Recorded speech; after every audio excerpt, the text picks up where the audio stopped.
Dalam tahun ke-18 zaman Raja Yerobeam, menjadi rajalah Abia atas Yehuda. 3 tahun lamanya ia memerintah di Yerusalem. Nama ibunya ialah Mikaya, anak Uriel dari Gibea. Dan ada perang antara Abia dan Yerobeam. Abia memulai perang dengan pasukan pahlawan-pahlawan perang yang jumlahnya 400.000 orang pilihan. Sedangkan Yerobeam mengatur barisan perangnya melawan dia dengan 800.000 orang pilihan, pahlawan-pahlawan yang gagah perkasa. Lalu Abia berdiri di atas gunung Zemaraim, yang termasuk pegunungan Efraim, dan berkata, "Dengarlah kepadaku, Yerobeam dan seluruh Israel. Tidakkah kamu tahu bahwa Tuhan Allah Israel telah memberikan kuasa kerajaan atas Israel kepada Daud dan anak-anaknya untuk selama-lamanya dengan suatu perjanjian garam. Tetapi Yerobeam bin Nebat, hamba Salomo bin Daud, telah bangkit memberontak melawan tuannya. Petualang-petualang, orang-orang Dursila berhimpun padanya. Mereka terlalu kuat bagi Rehabiam bin Salomo, yang masih muda dan belum teguh hati, dan yang tidak dapat mempertahankan diri terhadap mereka. Tentu kamu menyangka bahwa kamu dapat mempertahankan diri terhadap kerajaan Tuhan yang dipegang keturunan Daud. Karena jumlah kamu besar, dan karena pada kamu ada anak lembu emas yang dibuat Yerobeam untuk kamu menjadi Allah. Bukankah kamu telah menyingkirkan imam-imam Tuhan, anak-anak Harun itu, dan orang-orang Lewi, lalu mengangkat imam-imam menurut kebiasaan bangsa-bangsa negeri-negeri lain, sehingga setiap orang yang datang untuk ditabiskan dengan seekor lembu jantan muda dan 7 ekor domba jantan dijadikan imam untuk sesuatu yang bukan Allah. Tetapi kami ini, Tuhanlah Allah kami, dan kami tidak meninggalkannya. Dan anak-anak Harunlah yang melayani Tuhan sebagai imam, sedang orang Lewi menunaikan tugasnya, yakni setiap pagi dan setiap petang mereka membakar bagi Tuhan korban bakaran dan ukupan dari wangi-wangian, menyusun roti sajian di atas meja yang tahir, dan mengatur kandil emas dengan pelita-pelitanya untuk dinyalakan setiap petang. Karena kamilah yang memelihara kewajiban kami terhadap Tuhan, tetapi kamulah yang meninggalkannya. Lihatlah, pada pihak kami Allah yang memimpin, sedang imam-imamnya siap meniup tanda serangan terhadap kamu dengan nafiri isyarat-isyarat. Hai orang Israel, jangan kamu berperang melawan Tuhan Allah nenek moyangmu, karena kamu tidak akan beruntung. Tetapi Yerobeam mengirim suatu pasukan penghadang yang harus membuat gerakan keliling supaya sampai di belakang mereka. Sehingga induk pasukannya berada di depan Yehuda, dan pasukan-pasukan penghadang di belakang mereka. Ketika Yehuda menoleh ke belakang, lihatlah, mereka harus menghadapi pertempuran dari depan dan dari belakang. Mereka berteriak kepada Tuhan, sedang para imam meniup nafiri, dan orang-orang Yehuda memekikkan pekik perang. Pada saat orang-orang Yehuda itu memekikkan pekik perang, Allah memukul kalah Yerobeam dan segenap orang Israel oleh Abia dan Yehuda. Orang Israel lari dari depan Yehuda, tetapi Allah menyerahkan mereka ke dalam tangan Yehuda. Abia dengan laskarnya mendatangkan kekalahan yang besar kepada mereka. Dari orang Israel mati terbunuh 500.000 orang pilihan. Demikianlah orang Israel ditundukkan pada waktu itu. Sedang orang Yehuda menjadi kokoh karena mereka mengandalkan diri kepada Tuhan, Allah nenek moyang mereka. Abia mengejar Yerobeam dan merebut daripadanya beberapa kota, yakni Betel dengan segala anak kotanya, Yesana dengan segala anak kotanya, dan Efron dengan segala anak kotanya. Tak pernah lagi Yerobeam mendapat kekuatan di zaman Abia. Tuhan memukul dia sehingga ia mati. Abia menunjukkan dirinya kuat. Ia mengambil 14 istri dan memperanakan 22 anak laki-laki dan 16 anak perempuan. Selebihnya dari riwayat Abia, langkah-langkahnya dan titah-titahnya tertulis dalam kitab sejarah Nabi Ido.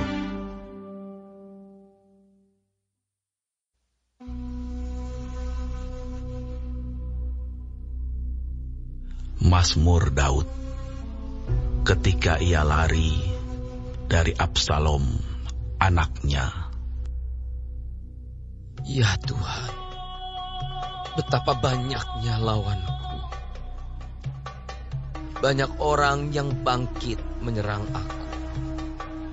Banyak orang yang berkata tentang aku, baginya tidak ada pertolongan daripada Allah. Selah. Tetapi Engkau Tuhan adalah perisai yang melindungi aku. Engkaulah kemuliaanku dan yang mengangkat kepalaku.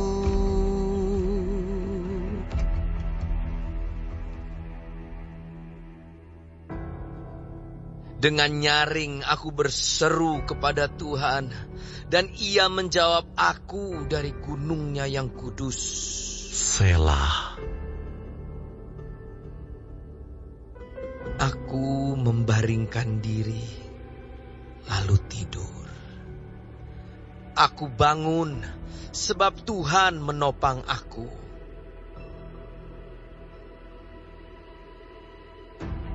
Aku tidak takut kepada puluhan ribu orang yang siap mengepung aku. Bangkitlah Tuhan, tolonglah aku ya Allahku. Ya, Engkau telah memukul rahang semua musuhku dan mematahkan gigi orang-orang fasik. Dari Tuhan datang pertolongan. Berkat-Mu atas umat-Mu. Selah.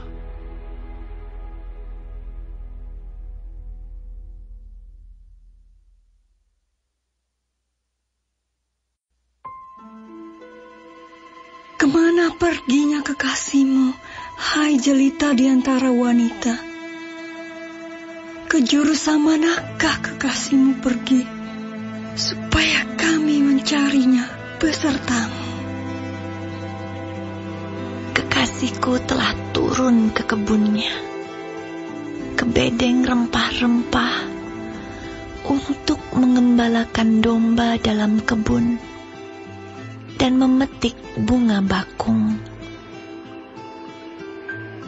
Aku kepunyaan kekasihku, dan kepunyaanku kekasihku yang menggembalakan domba di tengah-tengah bunga bakung. Cantik engkau, manisku, seperti kota Tirza, juwita seperti Yerusalem, dahsyat seperti bala tentara dengan panji-panjinya.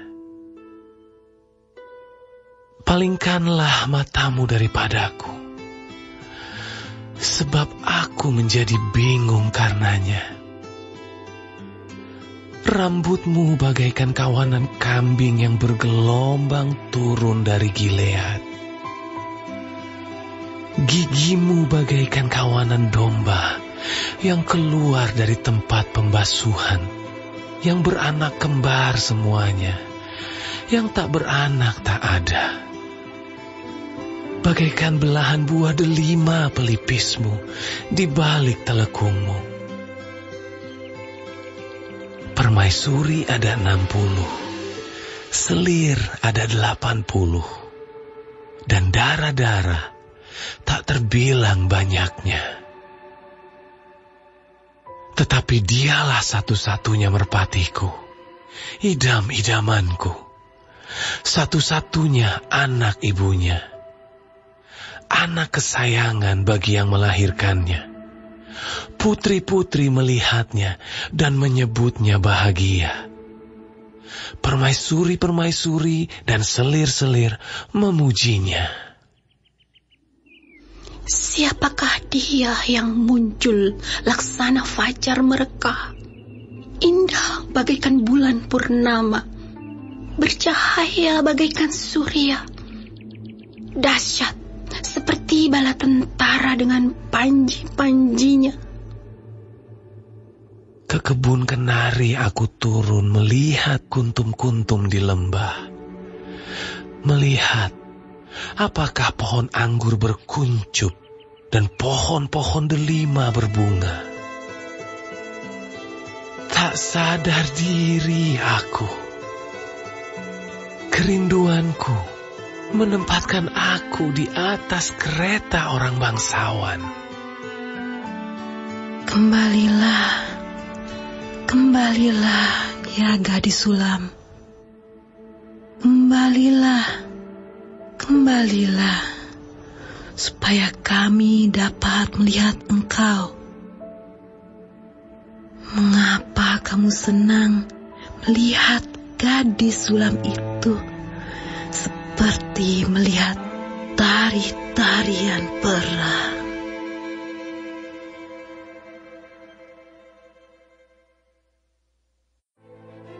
Dan Yesus berkata kepada murid-muridnya, ada seorang kaya yang mempunyai seorang bendahara. Kepadanya disampaikan tuduhan bahwa bendahara itu menghamburkan miliknya. Lalu ia memanggil bendahara itu dan berkata kepadanya, apakah yang kudengar tentang engkau? Berilah pertanggungan jawab atas urusanmu, sebab engkau tidak boleh lagi bekerja sebagai bendahara. Kata bendahara itu di dalam hatinya, apakah yang harus aku perbuat? Tuanku memecat aku dari jabatanku sebagai bendahara. Mencangkul aku tidak dapat, mengemis aku malu. Aku tahu apa yang akan aku perbuat, supaya apabila aku dipecat dari jabatanku sebagai bendahara, ada orang yang akan menampung aku di rumah mereka. Lalu ia memanggil seorang demi seorang yang berhutang kepada tuannya. Katanya kepada yang pertama, berapakah hutangmu kepada tuanku? Jawab orang itu, 100 tempayan minyak.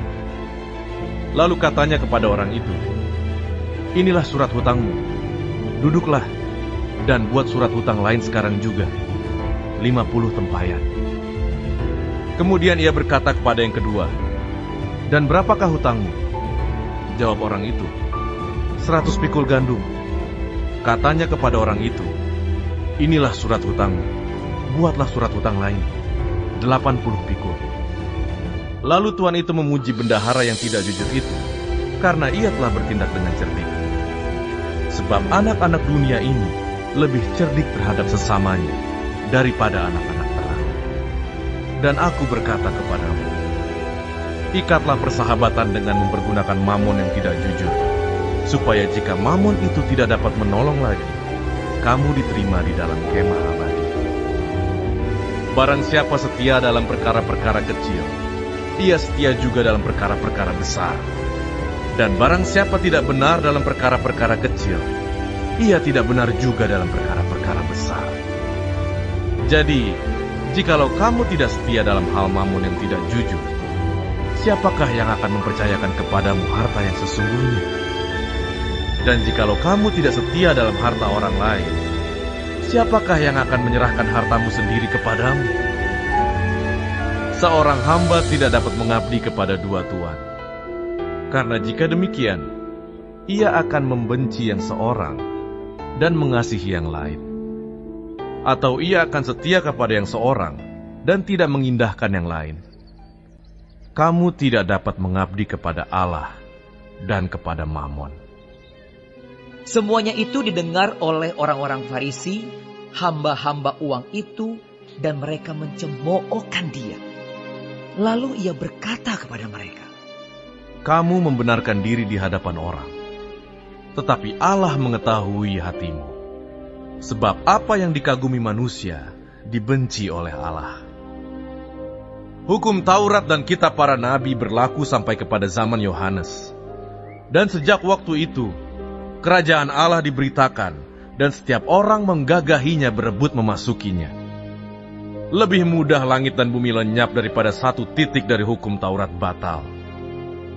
Setiap orang yang menceraikan istrinya, lalu kawin dengan perempuan lain, ia berbuat zina. Dan barang siapa kawin dengan perempuan yang diceraikan suaminya, ia berbuat zina. Ada seorang kaya yang selalu berpakaian jubah ungu dan kain halus, dan setiap hari ia bersukaria dalam kemewahan. Dan ada seorang pengemis bernama Lazarus, badannya penuh dengan borok, berbaring dekat pintu rumah orang kaya itu, dan ingin menghilangkan laparnya dengan apa yang jatuh dari meja orang kaya itu. Malahan anjing-anjing datang dan menjilat boroknya. Kemudian matilah orang miskin itu, lalu dibawa oleh malaikat-malaikat ke pangkuan Abraham. Orang kaya itu juga mati, lalu dikubur. Dan sementara ia menderita sengsara di alam maut, ia memandang ke atas, dan dari jauh dilihatnya Abraham dan Lazarus duduk di pangkuannya. Lalu ia berseru, katanya, Bapa Abraham, kasihanilah aku. Suruhlah Lazarus, supaya ia mencelupkan ujung jarinya ke dalam air dan menyejukkan lidahku, sebab aku sangat kesakitan dalam nyala api ini. Tetapi Abraham berkata, Anak, ingatlah bahwa engkau telah menerima segala yang baik sewaktu hidupmu, sedangkan Lazarus segala yang buruk. Sekarang ia mendapat hiburan, dan engkau sangat menderita. Selain daripada itu, di antara kami dan engkau, terbentang jurang yang tak terseberangi, supaya mereka yang mau pergi dari sini kepadamu, ataupun mereka yang mau datang dari situ kepada kami, tidak dapat menyeberang. Kata orang itu, kalau demikian, aku minta kepadamu Bapa, supaya engkau menyuruh dia ke rumah ayahku, sebab masih ada 5 orang saudaraku, supaya ia memperingati mereka dengan sungguh-sungguh, agar mereka jangan masuk kelak ke dalam tempat penderitaan ini. Tetapi kata Abraham, ada pada mereka kesaksian Musa dan para nabi. Baiklah mereka mendengarkan kesaksian itu. Jawab orang itu, tidak Bapak Abraham, tetapi jika ada seorang yang datang dari antara orang mati kepada mereka, mereka akan bertobat. Kata Abraham kepadanya, jika mereka tidak mendengarkan kesaksian Musa dan para nabi, mereka tidak juga akan mau diyakinkan, sekalipun oleh seorang yang bangkit dari antara orang mati. Kata imam besar, benarkah demikian? Jawab Stefanus, hai saudara-saudara dan bapak-bapak, dengarkanlah.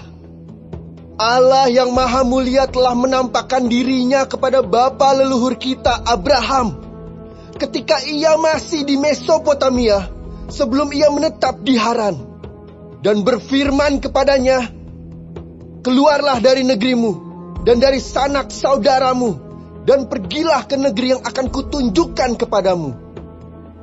Maka keluarlah ia dari negeri orang Kasdim, lalu menetap di Haran.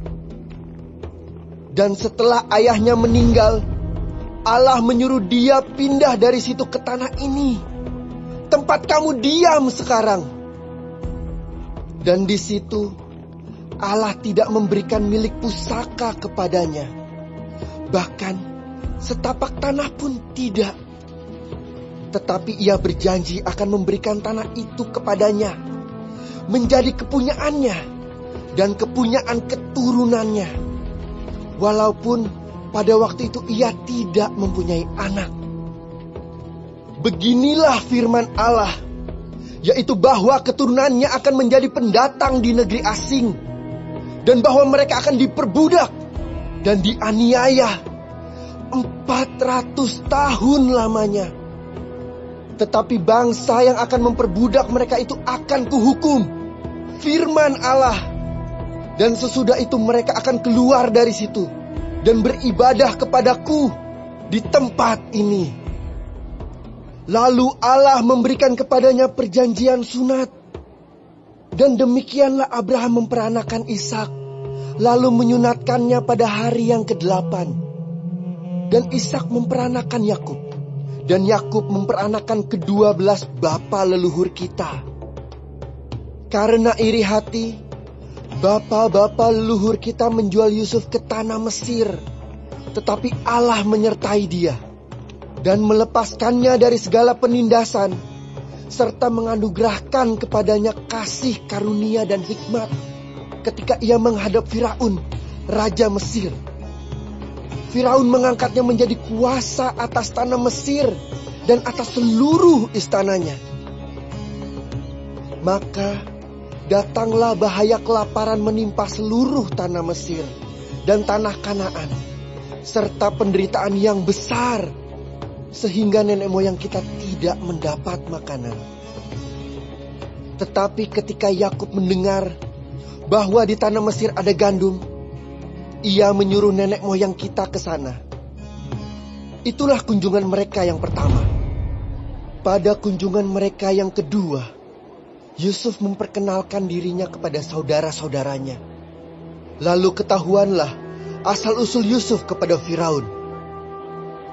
Kemudian Yusuf menyuruh menjemput Yakub, ayahnya, dan semua sanak saudaranya, 75 jiwa banyaknya. Lalu pergilah Yakub ke tanah Mesir. Di situ ia meninggal, ia dan nenek moyang kita. Mayat mereka dipindahkan ke Sikem dan diletakkan di dalam kuburan yang telah dibeli Abraham dengan sejumlah uang perak dari anak-anak Hemor di Sikem. Tetapi makin dekat genapnya janji yang diberikan Allah kepada Abraham, makin bertambah banyaklah bangsa itu di Mesir, sampai bangkit seorang raja lain memerintah tanah Mesir, seorang yang tidak mengenal Yusuf. Raja itu mempergunakan tipu daya terhadap bangsa kita dan menganiaya nenek moyang kita, serta menyuruh membuang bayi mereka, supaya bangsa kita itu jangan berkembang. Pada waktu itulah Musa lahir, dan ia elok di mata Allah. 3 bulan lamanya ia diasuh di rumah ayahnya. Lalu ia dibuang, tetapi putri Firaun memungutnya dan menyuruh mengasuhnya seperti anaknya sendiri. Dan Musa dididik dalam segala hikmat orang Mesir, dan ia berkuasa dalam perkataan dan perbuatannya. Pada waktu ia berumur 40 tahun, timbullah keinginan dalam hatinya untuk mengunjungi saudara-saudaranya, yaitu orang-orang Israel. Ketika itu ia melihat seorang dianiaya oleh seorang Mesir. Lalu ia menolong dan membela orang itu, dengan membunuh orang Mesir itu. Pada sangkanya saudara-saudaranya akan mengerti bahwa Allah memakai dia untuk menyelamatkan mereka, tetapi mereka tidak mengerti. Pada keesokan harinya, ia muncul pula ketika dua orang Israel sedang berkelahi. Lalu ia berusaha mendamaikan mereka. Katanya, "Saudara-saudara, bukankah kamu ini bersaudara? Mengapakah kamu saling menganiaya?" Tetapi orang yang berbuat salah kepada temannya itu menolak Musa dan berkata, "Siapakah yang mengangkat engkau menjadi pemimpin dan hakim atas kami? Apakah engkau bermaksud membunuh aku, sama seperti kemarin engkau membunuh orang Mesir itu?" Mendengar perkataan itu, larilah Musa dan hidup sebagai pendatang di tanah Midian. Di situ, ia memperanakan 2 orang anak laki-laki. Dan sesudah 40 tahun, tampaklah kepadanya seorang malaikat di padang gurun Gunung Sinai, di dalam nyala api yang keluar dari semak duri. Musa heran tentang penglihatan itu.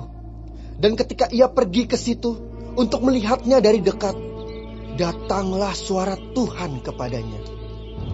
"Akulah Allah nenek moyangmu, Allah Abraham, Ishak dan Yakub." Maka gemetarlah Musa, dan ia tidak berani lagi melihatnya. Lalu firman Allah kepadanya, "Tanggalkanlah kasutmu dari kakimu, sebab tempat di mana engkau berdiri itu adalah tanah yang kudus. Aku telah memperhatikan dengan sungguh kesengsaraan umatku di tanah Mesir, dan aku telah mendengar keluh kesah mereka, dan aku telah turun untuk melepaskan mereka. Karena itu, marilah, engkau akan kuutus ke tanah Mesir."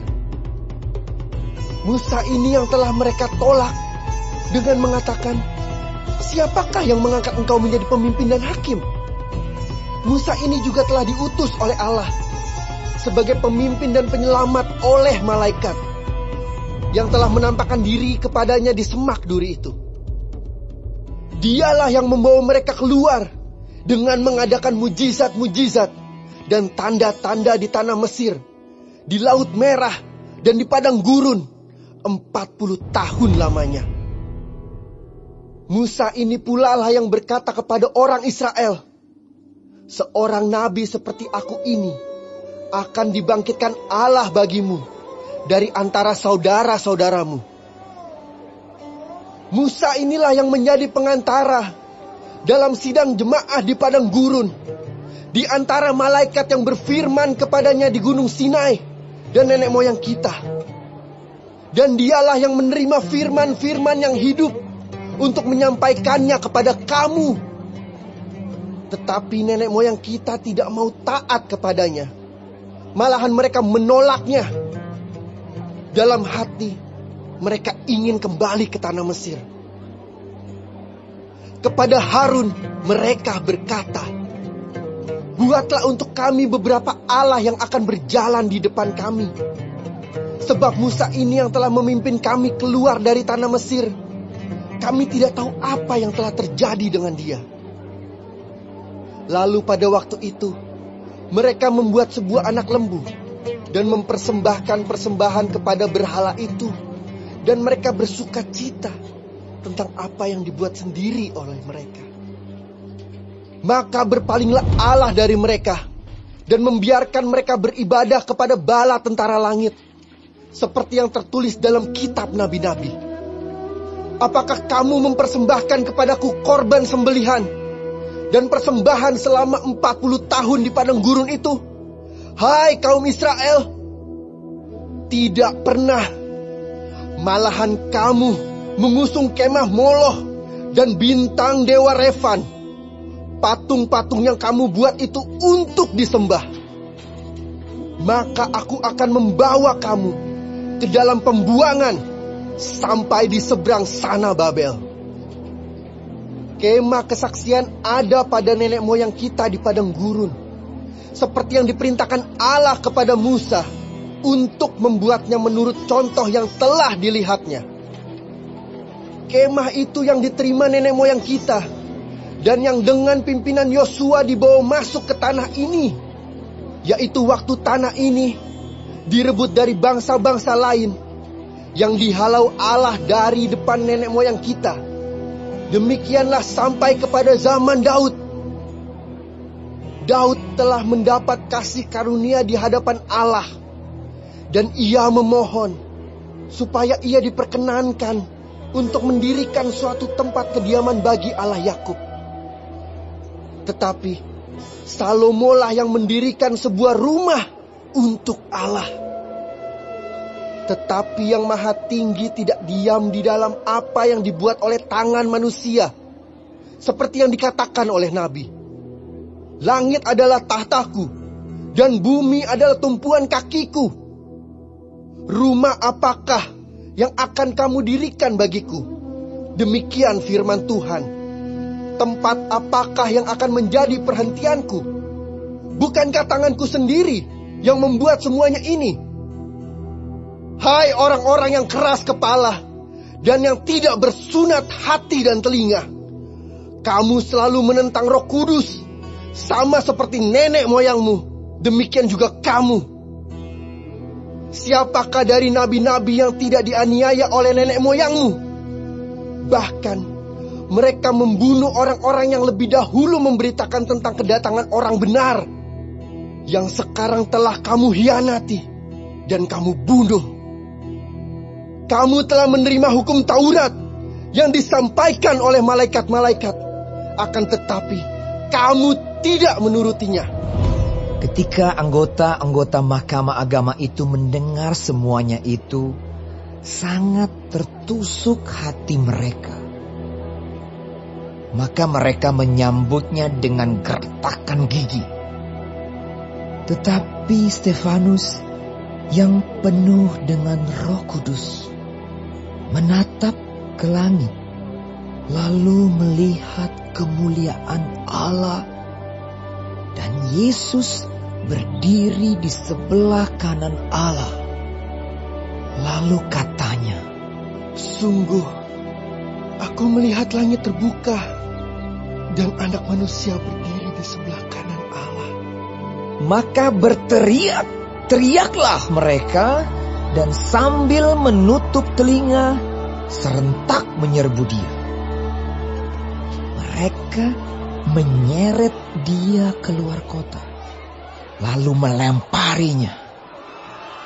Dan saksi-saksi meletakkan jubah mereka di depan kaki seorang muda yang bernama Saulus. Sedang mereka melemparinya, Stefanus berdoa. Katanya, ya Tuhan Yesus, terimalah rohku. Sambil berlutut, ia berseru dengan suara nyaring, Tuhan, janganlah tanggungkan dosa ini kepada mereka. Dan dengan perkataan itu, meninggallah ia.